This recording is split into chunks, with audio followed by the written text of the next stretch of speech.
দেবজিৎ খুব দুঃখ semifinal final খেলেনি। রাজা বলে গেল একটু আগে, যেদিন দেবজিৎ ইনজিওর হয়েছিল আমি সুভাষ ভৌমিককে বলেছিলাম আমার ট্রফি চাই না, আমার দেবজিৎ চাই এবং আমার সব খেলোয়াড়ের ভাই যারা আছে সুস্থভাবে ফিরিয়ে নিয়ে আসতে হবে।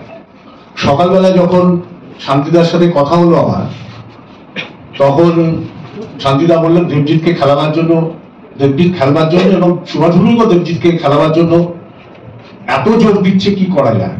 আমি সুভাষ ভৌমিককে বলছিলাম তুই যদি বাঁচতে চাস দেবজিৎকে খেলাবি না, তাতে আমার ট্রফি আসুক আর না আসুক উই নেভার মাইন্ড, বাট আমার দেবজিৎ যেন সুস্থভাবে আসে। যদি কালপিট কেউ হয়ে থাকে সেটা আমি, সুভাষ ভৌমিক না। দ্বিতীয় ব্যাপার বলি, এখানে যারা বসে আছে প্রত্যেকটা ছেলে, বিকাশ বাজির থেকে আরম্ভ করে সবাই, তাদের ইস্টবেঙ্গল ক্লাবে প্রথম পা রাখাটা আমার হাত ধরেই হয়েছে। আমার দায়িত্ব ছিল এদেরকে জড়ো করা। সেই 85 থেকে যত ছেলে এসছে, আমি জানি ছেলেরা আমার যারা খেলোয়াড়, যে যেখানে খেলে থাকে, আমার কাছে খেলোয়াড়দের আলাদা একটা মূল্য এবং আমার সাথে তাদের যে ক্লাবেই খেলুক আমার একটা নিবিড় যোগাযোগ রাখার আমি চেষ্টা করি। অপর প্রান্ত থেকে না পেলেও আমার তরফ থেকে থাকে। আসিয়ান নিয়ে বহু লোক, কেন আমার মনে হয় 95% লোক জানে না যে আসিয়ান কেন ইস্টবেঙ্গল ক্লাব পার্টিসিপেট করেছিল। তার জন্য ছিল আমার সাথে, আমরা একটা ম্যাচকে কেন্দ্র করে, দেবজিতের মনে নেই, সেই ম্যাচকে কেন্দ্র করে এত নোংরা রেফারিং হয়েছিল, সেই রেফারিং এর প্রতিবাদ করতে কুলাসোর কাছে গিয়েছিলাম। কুলাসো আমাদের শান্ত করে বলেছিল যে আমি নিজেও ম্যাচটা দেখলাম, কিন্তু তোমাদের যুক্তিটা আমি আনঅফিশিয়ালি বলছি, ফেলতে পারছি না, সঠিক, কিন্তু আমার কিছু করার নেই। কিন্তু আমি আজকে যা তোমাদের একটা পুরস্কার দেব, তোমরা আজ অব্দি এরকম পুরস্কার পেয়েছো বলে আমার জানা নেই। তখন নিজের মেলটা খুলে দেখালো যে একটা ইন্দোনেশিয়া একটা টুর্নামেন্ট হবে, সেই টুর্নামেন্টে ভারতবর্ষের 1 নম্বর টিমটাকে পার্টিসিপেট করতে হচ্ছে, ইত্যাদি ইত্যাদি। কোনো বললো যে গোয়ার ডেম্পোর সাথে আমি যুক্ত, কিন্তু ডেম্পোকেও আমি এই ইনভিটেশন দেবো না, খালি ইস্টবেঙ্গল ক্লাবকেই আমি ইনভিটেশন দেবো, যে তাদের লক্ষ্য থাকে দেশকে ছাড়িয়ে বিদেশে গিয়ে পাড়ি দেওয়ার। কিন্তু শর্ত একটা, যে টাকা দিয়ে যেতে হবে, থাকতে হবে, খুব আর্থিক ব্যয় আছে। তো আমি শুনে প্রথম বললাম হ্যাঁ খেলবো। তো স্বপনদা আমার বললো ভাই কি করতেছো, কি এতগুলো টাকা কোত্থেকে পেবা? বললাম টাকা তো পরে দেখা যাবে, ইনভিটেশনটাকে আগে অ্যাকসেপ্ট করো। আমি প্রথম যখন ইনভিটেশনটা নিয়ে এলাম, করলাম না, আমার হাত থেকে কাগজটা নিয়ে করলাম না, টেবিলে ছুঁড়ে ফেলে দিল। কি বললো তুমি কি সুইসাইড করতে চাইছো? কেন? কোথায় পাবে টাকা এত? তোমার এটা ক্যালকুলেশন করেছো? দেখো কত টাকা লাগবে। আমি বললাম যত টাকা লাগুক, আমরা সবাই বেকিং করে হলেও এই টুর্নামেন্ট খেলবো। পরের দিন সকালবেলা সুভাষ ভৌমিককে দিলাম।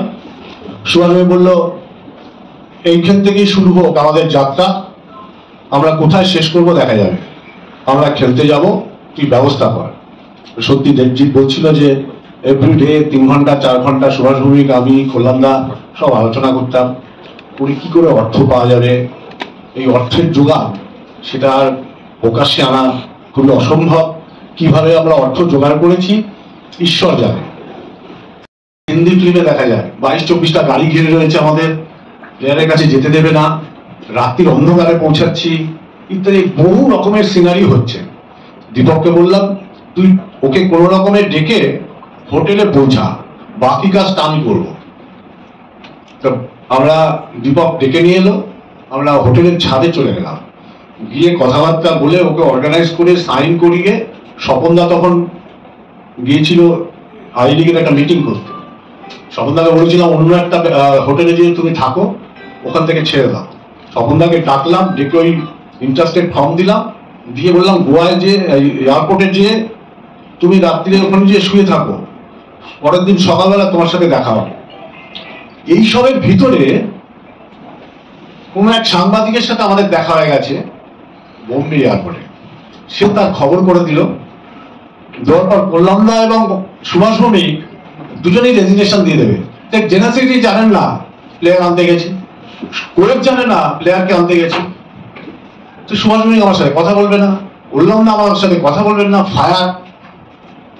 তো আমি সুভাষ ভৌমিককে যখন প্লেয়ার এনে দিলাম, আমাকে বললো ওকে আমি পা দিয়ে ছোবো না, ওকে প্র্যাকটিসেই নামতে দেবো না, আমি জানি না ও কি খেলবে। আমাদের সুভাষ ভৌমিকের কথা বলতে গেলে বহু কথা বলতে হবে, সবাই বলে গেছে। আমি এরকম ক্যারেক্টার পাইনি।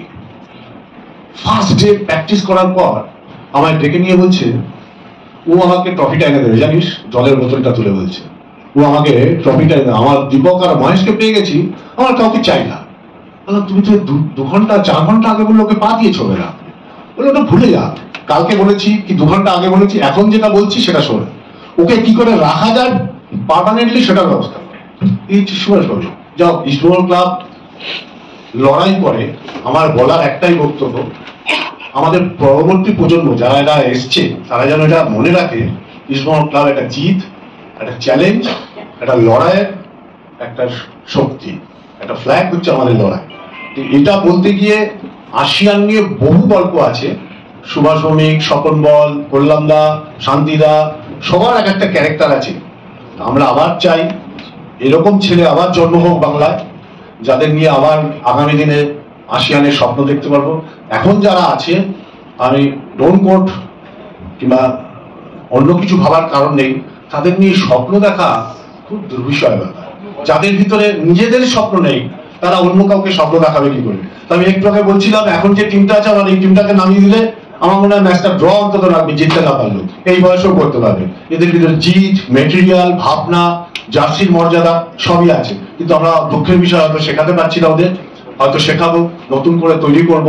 আমরা আগামী দিনে ইউথ থেকে ডেভেলপ করবার চেষ্টা করবো। আমাদের প্রেসিডেন্ট বললেন কিছুক্ষণ আগে, আরো কিছু আমরা ভাবনা চিন্তা আছে, ক্রমশ আনবো, আমরা কথা বলবো। জয়ন্তদা এখন এখানে উৎসবে উপহারে নিত্য প্রয়োজনে শাড়ি ও রেডিমেড পোশাকের একমাত্র ঠিকানা রাজলক্ষ্মী, হিন্দ মোটর স্টেশনের নিকটে।